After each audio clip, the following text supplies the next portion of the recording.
और मारूफ मजहबी स्कॉलर मुफ्ती नईम कहते हैं सिंध हुकूमत अफरा तफरी ना फैलाए, दीगर 3 सूबों के साथ चले। ताहिर अशरफी का कहना है कि सदर मुमलिकत ने जो एलामिया जारी किया उसका इतलाक पूरे मुल्क पर होता है। अगर कहीं एहतियाती तदाबीर पर अमल ना हो तो सिर्फ वहीं पाबंदी लगनी चाहिए।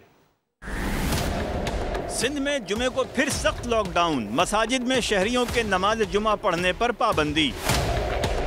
मारूफ मजहबी स्कॉलर मुफ्ती नईम सिंध हुकूमत पर बरस पड़े, कहा जब मुआहिदा हो गया तो फिर ऐसे इक़दाम क्यों, बाकी मुल्क से अलग पॉलिसी पर आवाम में इश्तियाल फैलेगा। ये हुकूमत सिंध ने ये अलहदा से ये कानून बनाया, इसका मतलब ये हुआ कि इस मुल्क के अंदर अफरा तफरी है, 2 कानून है, एक कानून नहीं है। ये मुल्क की तबाही के लिए बहुत बड़ी बात है। या तो बंद हो तो तमाम मुल्क बंद हो।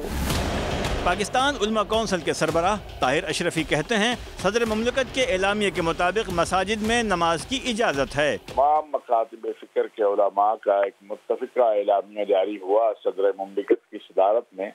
उसमें सबसे पहली बात तो ये है कि बूढ़े, बच्चे, बीमार वो मस्जिद में नहीं जाएंगे। उन्होंने मजीद कहा कि अगर किसी मस्जिद में एहतियाती तदाबीर पर अमल न हो तो सिर्फ वहाँ पाबंदी लगाई जानी चाहिए।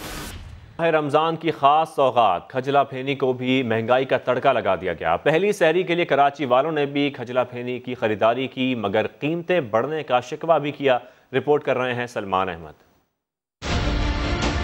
खाने में करारी है मगर जेब पर भारी भी है। जी हाँ, रमजान की आमद पर शैतान तो बंद हो गए मगर कराची की इंतजामिया मुनाफाखोरों को लगाम ना दे सकी। मुबारक महीने की खास सौगात खजला फेनी जो गुज़िश्ता साल 240 रुपए किलो मिलती थी, वो इस बार 360 रुपए किलो फरोख्त की जा रही है। दुकानदारों ने घी तेल महंगा होने का रोना रोया। पहले घी का कनस्तर 1700-1800 रुपए का था, अब 3000-3200 रुपए का है। अच्छा वाला मैदा तो 3200 रुपए पे। पहली सहरी कुछ अधूरी ना रह जाए, यही सोचकर खजला फेनी के शौकीनों ने खरीदारी तो की, लेकिन बाद शहरी महंगाई की वजह से मुंह में पानी लिए ही रह गए। मैं तो नहीं खरीद रहा क्योंकि पिछले साल जो है ये 50 रुपए 60 रुपए पाव मिल रहे थे, इस वक्त ये 100 रुपए और 90 रुपए पाव दे रहे हैं। तो गरीब आदमी वैसे ही लॉकडाउन में मरा हुआ है, तो कैसे आदमी ये खरीदेगा बताओ आप मुझे। महंगी हो सस्ती हो कुछ भी हमें लेना है। हमारे बच्चे जाए से खजला पेनी रात को ही मांगते हैं कि अम्मी रोजा रखेंगे सुबह। हद तो ये है कि बरकतों और नेमतों वाले मुबारक महीने में भी आवाम को रिलीफ देने के लिए इंतजामिया हरकत में नहीं आ रही। शहरियों का मुतालबा है कि मुनाफाखोरों को लगाम देने के लिए भी इक़दाम किए जाएं ताकि रमज़ान के बाबरकत महीने में मुश्किलात का सामना न करना पड़े। कैमरामैन शाहिद बलोच के साथ सलमान अहमद, समा, कराची।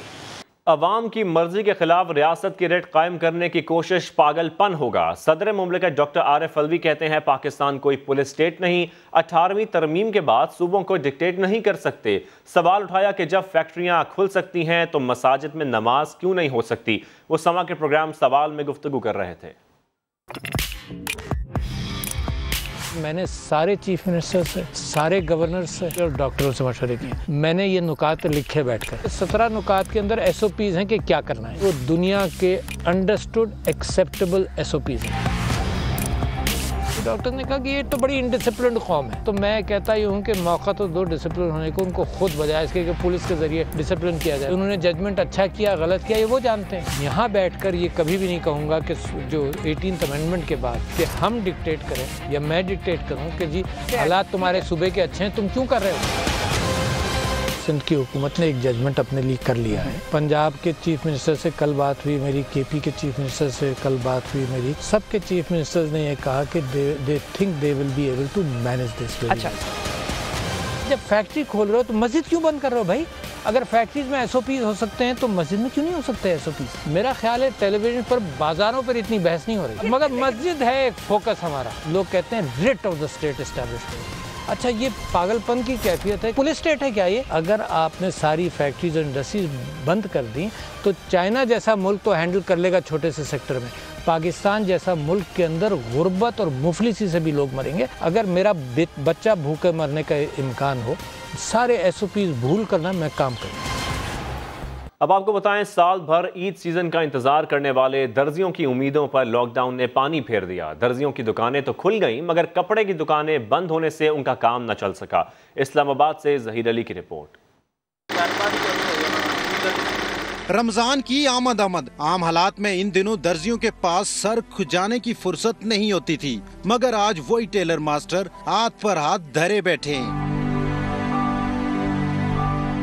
हुकूमत ने दर्जियों को तो दुकानें खोलने की इजाजत दे दी, मगर कपड़े की दुकानें बंद होने के बायस उन्हें इस रायत का कोई फायदा नजर नहीं आ रहा। दर्जियों को इजाज़त तो दी है, लेकिन कपड़ों वाली दुकानें ही बंद है। कस्टमर कपड़े लेगा तो हमारे पास आएगा ना। ईद आती थी तो हमें सोने का टाइम नहीं मिलता था, इतना काम होता था हमारे पास, लेकिन अब फारिग बैठे हुए हैं। ज्यादातर दर्जियों का काम रमजान से हफ्ता 2 हफ्ते पहले ही उरूज पर होता था। इस दफा वो सीजन लॉकडाउन की नजर हो गया। सीजन तो हमारा जो है ना वो तकरीबन खत्म हो चुका है, क्योंकि हमारा काम जो होता है ना वो ज़्यादातर रमज़ान से पहले होता है, क्योंकि ऐसे कस्टमर होते हैं कि जो है ना रमज़ान से पहले जो है ना वो काम अपना जो है ना बनवा लेते हैं। जो दर्जी ईद सीजन से साल भर की कमाई के बराबर मजदूरी कर लेते थे, इस दफा उन्हें दुकानों का किराया और बिजली का बिल पूरा करना भी मुश्किल दिखाई दे रहा है। कैमरामैन मोहम्मद नवाज के साथ ज़हीर अली, समा, इस्लामाबाद। वफाकी हुकूमत ने कोरोना से बचाव के लिए लॉकडाउन में 9 मई तक तोसी का ऐलान कर दिया। वज़ीर आज़म की ज़ेर सदारत इजलास में चारों सूबों के वज़राए आला ने सिफारिशात पेश की।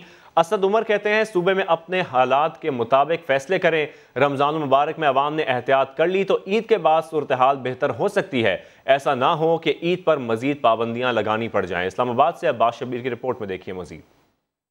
स्मार्ट लॉकडाउन चलता रहेगा, मजीद 15 रोज तक कोई ब्रेक नहीं लगेगी। वजीर आजम की जेर सदारत कौमी राब्ता कमेटी की दबंग बैठक में बड़ा फैसला। चारों वज़राए आला की वीडियो लिंक के जरिए शिरकत, सिफारिशात भी दी। विफाक ने सूबों को अपने हालात के मुताबिक फैसला करने का मशवरा देते हुए अपनी बात भी साफ कह दी। 9 मई तक जो मौजूदा सूरत हाल है वही हम आगे लेके चलेंगे।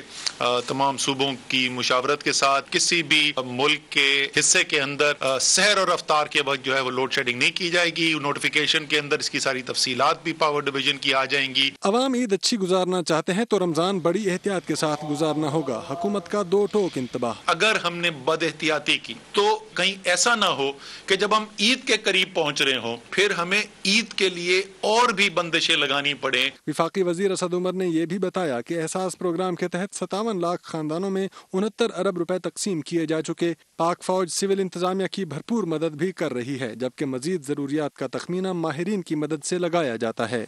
वज़ीर ख़ारजा शाह महमूद कुरैशी कहते हैं बैरून मुल्क मुकीम पाकिस्तानियों की मुश्किलात हल करने की कोशिश कर रहे हैं। 60,000 से ज़ायद पाकिस्तानी बैरून मुल्क फंसे हुए हैं। वो बरतानिया में मुकीम पाकिस्तानियों से खिताब कर रहे थे।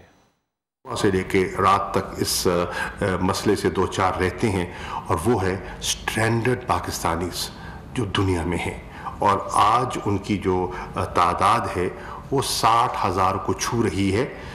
And every day the number is growing, ये स्टैटिक नहीं है। उससे हम नंबर आजमा होने की कोशिश कर रहे हैं। It is difficult. जहाँ बहुत सी एयरलाइंस नहीं फंक्शन कर रही, बहुत से ऐसे मुल्क भी हैं जहाँ कर्फ्यू था। आपकी इत्तला के लिए इस वक्त तक हम तकरीबन 10,000 पाकिस्तानियों को मुख्तलिफ ममालिक से, मुख्तलिफ शहरों से वापस लाने में कामयाब हो गए हैं। इसी तरह बरतानिया में मेरी इत्तला के मुताबिक खासे पाकिस्तानी हैं, ब्रिटिश नेशनल्स हैं जो आना चाहते हैं। खबरों का सिलसिला जारी है, अभी शामिल करेंगे एक ब्रेक। हमारे साथ रहिएगा। अब आपको बताएं, साल भर ईद सीजन का इंतजार करने वाले दर्जियों की उम्मीदों पर लॉकडाउन ने पानी फेर दिया। दर्जियों की दुकानें तो खुल गईं, मगर कपड़े की दुकानें बंद होने से उनका काम न चल सका। इस्लामाबाद से ज़हीर अली की रिपोर्ट। रमजान की आमद आम हालात में इन दिनों दर्जियों के पास सर खुजाने की फुर्सत नहीं होती थी, मगर आज वही टेलर मास्टर हाथ पर हाथ धरे बैठे हैं। हुकूमत ने दर्जियों को तो दुकानें खोलने की इजाजत दे दी, मगर कपड़े की दुकानें बंद होने के बायस उन्हें इस रायत का कोई फायदा नजर नहीं आ रहा। दर्जियों को इजाज़त तो दी है, लेकिन कपड़ों वाली दुकानें ही बंद है। कस्टमर कपड़े लेगा तो हमारे पास आएगा ना। ईद आती थी तो हमें सोने का टाइम नहीं मिलता था, इतना काम होता था हमारे पास, लेकिन अब फारिग बैठे हुए हैं। ज्यादातर दर्जियों का काम रमजान से हफ्ता 2 हफ्ते पहले ही उरूज पर होता था। इस दफा वो सीजन लॉकडाउन की नजर हो गया। सीजन तो हमारा जो है ना वो तकरीबन खत्म हो चुका है, क्योंकि हमारा काम जो होता है ना कोई ज़्यादातर रमज़ान से पहले होता है, क्योंकि ऐसे कस्टमर होते हैं कि जो है ना रमज़ान से पहले जो है ना वो काम अपना जो है ना बनवा लेते हैं। जो दर्जी ईद सीजन से साल भर की कमाई के बराबर मजदूरी कर लेते थे, इस दफा उन्हें दुकानों का किराया और बिजली का बिल पूरा करना भी मुश्किल दिखाई दे रहा है। कैमरामैन मोहम्मद नवाज के साथ ज़हीर अली, समा, इस्लामाबाद। रमजान की खास सौगात खजला फेनी को भी महंगाई का तड़का लगा दिया गया। पहली सहरी के लिए कराची वालों ने भी खजला फेनी की खरीदारी की, मगर कीमतें बढ़ने का शिकवा भी किया। रिपोर्ट कर रहे हैं सलमान अहमद। खाने में करारी है मगर जेब पर भारी भी है। जी हाँ, रमजान की आमद पर शैतान तो बंद हो गए, मगर कराची की इंतजामिया मुनाफाखोरों को लगाम ना दे सकी। मुबारक महीने की खास सौगात खजला फेनी जो गुज़िश्ता साल 240 रुपए किलो मिलती थी, वो इस बार 360 रुपए किलो फरोख्त की जा रही है। दुकानदारों ने घी तेल महंगा होने का रोना रोया। पहले घी का कनस्तर 1700-1800 रुपए का था, अब 3000-3200 रुपए का है। अच्छा वाला मैदा तो 3200 रुपए पे। पहली सहरी कुछ अधूरी ना रह जाए, यही सोचकर खजला फेनी के शौकीनों ने खरीदारी तो की, लेकिन बाद शहरी महंगाई की वजह से मुंह में पानी लिए ही रह गए। मैं तो नहीं खरीद रहा, क्योंकि पिछले साल जो है ये 50 रुपए 60 रुपए पाव मिल रहे थे, इस वक्त ये 100 रुपए और 90 रुपए पाव दे रहे हैं। तो गरीब आदमी वैसे ही लॉकडाउन में मरा हुआ है, तो कैसे आदमी ये खरीदेगा, बताओ आप मुझे। महंगी हो सस्ती हो कुछ भी हमें लेना है। हमारे बच्चे जाए से खजला पेनी रात को ही मांगते हैं कि अम्मी रोज़ा रखेंगे सुबह। हद तो ये है कि बरकतों और नेमतों वाले मुबारक महीने में भी आवाम को रिलीफ देने के लिए इंतजामिया हरकत में नहीं आ रही। शहरियों का मुतालबा है कि मुनाफाखोरों को लगाम देने के लिए भी इक़दाम किए जाएँ, ताकि रमज़ान के बाबरकत महीने में मुश्किलात का सामना न करना पड़े। कैमरामैन शाहिद बलोच के साथ सलमान अहमद, समा, कराची।